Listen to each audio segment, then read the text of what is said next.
I gamble on everything, and I lose everything except for NFL, which I know you said is like one of the hardest ones to win. But actually, that's where I have my most success. And then at blackjack, I do pretty well. Probably three specialties I have. NFL is one of them. Golf betting is the sport that I've been most profitable in, believe it or not.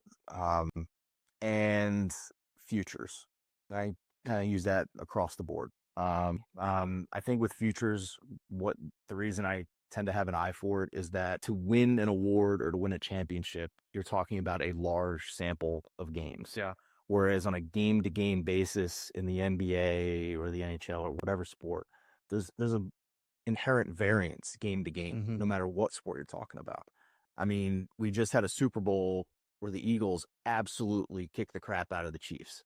Is that going to happen every time if they play 100 times? Probably not. I mean, they couldn't block worth a damn, so maybe. Yeah. May happen more often than we thought. But the point is, like, the smartest, richest bettors in the world basically made that a coin flip game. I mean, you could get $1 million down on the Super Bowl if you wanted to.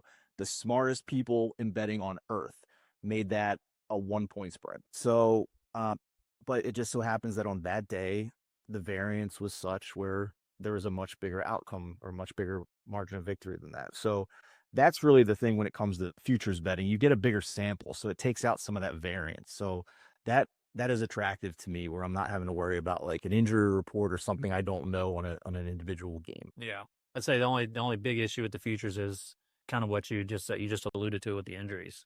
We were talking about before we went on. Ohtani won an MVP.